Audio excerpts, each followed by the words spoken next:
Imagine this. You've just accomplished something remarkable, something you've poured yourself into for months, maybe years. You finally close the deal, publish the book, land the role, get the degree. You're standing in the spotlight, breathless, heart thudding, and then silence. No applause, no nods, no words of affirmation, just the dull echo of your own heartbeat and the realization that no one's watching as closely as you'd hoped. In that moment, something inside you shivers, not from cold, but from something deeper, a hunger, not for food, not for money, not even for success, but for validation, for someone to see what you've done and say, yes, that matters, you matter. But why? Why do we so desperately need to be seen, approved, acknowledged? Why is it that 1,000 compliments fade in the shadow of one omission, one withheld affirmation? Why does the child in us still ache for the proud smile of a father, the tender nod of a mother, or the approving glance of our peers? Even decades after childhood has passed, we say we are independent. We say we don't care what others think. But then, why do we refresh the post? Why do we replay conversations, dissect the tone of a text, feel invisible when no one notices our presence? What are we really seeking when we crave validation? And what if this craving is more than a flaw, but a signal pointing not to weakness, but to something transcendent we've forgotten, something primal, divine, buried deep beneath the noise? What if the need to be seen is not the problem, but the clue? Let's go deeper. There's a whisper that follows us through life, so familiar we almost forget it's there. It murmurs beneath every achievement, every outfit we wear, every opinion we post. Am I enough?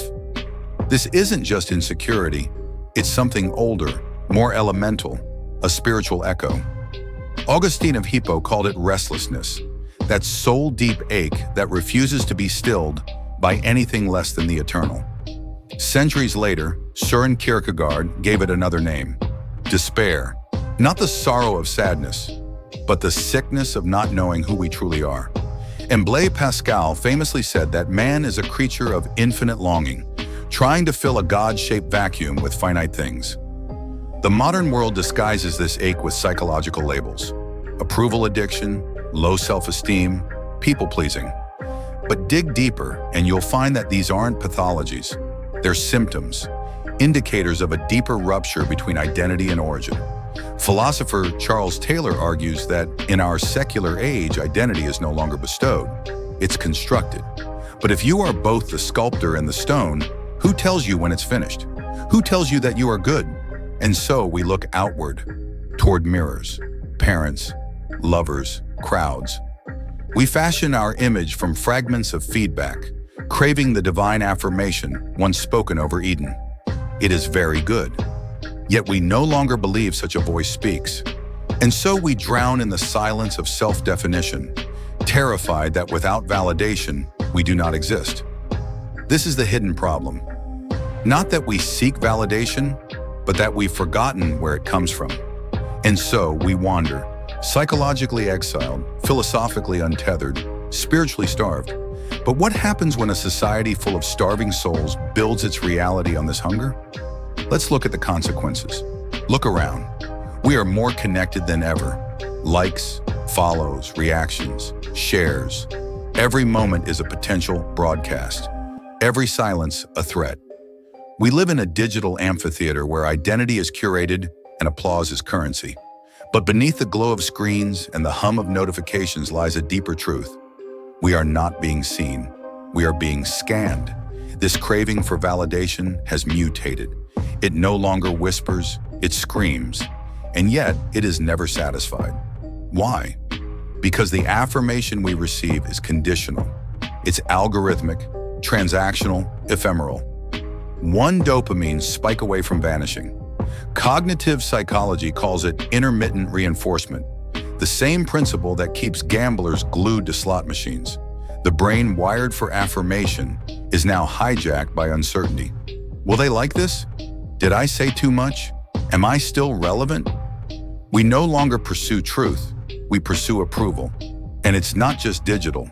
Children now grow up measuring worth in report cards and performance charts. Adults navigate careers where feedback loops replace mentorship, and marriages where partners validate one another, not with selfless love, but with needful expectation.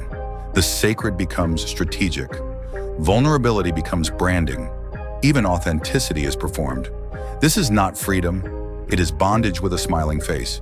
Societies built on this thirst for validation become fragile.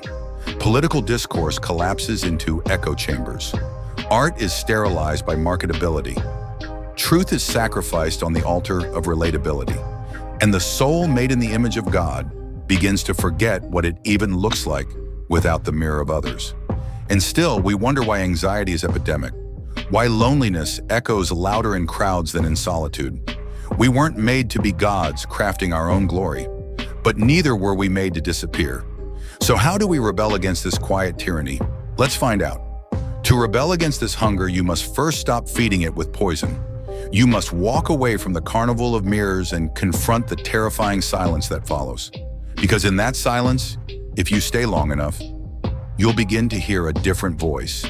But let's be clear, this is not the voice of the crowd. It's not even your own voice echoing back from a polished brand or a carefully crafted persona.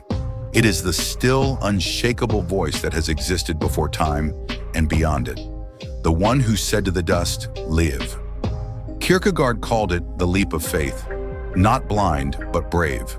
The decision to stop defining yourself by others and start being defined by the one who made you. C.S. Lewis, too, wrote of this surrender, not as defeat, but as resurrection.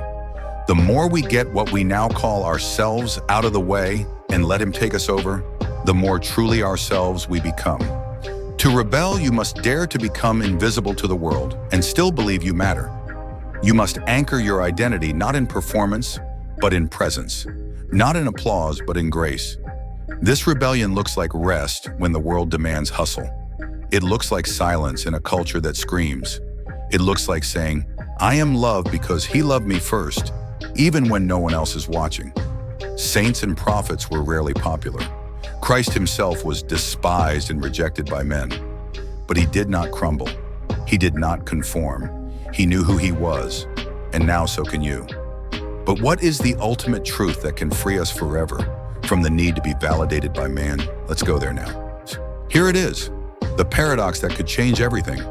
You were never meant to validate yourself, not because you're unworthy, but because you were already validated. Before your first breath, before your first failure, before anyone ever saw you succeed or fall. Scripture whispers it, not as doctrine alone, but as the heartbeat of creation. Before I formed you in the womb, I knew you. You were seen before you had a name, loved before you performed, chosen before you could choose him back. This is the truth that modern identity can't comprehend. You are not self-made. You are spoken, and the voice that spoke you into being did not stutter. The Christian worldview doesn't erase your hunger for validation, it redeems it. It says, yes, you were made to be seen, but by God first. His gaze is not like the gaze of men.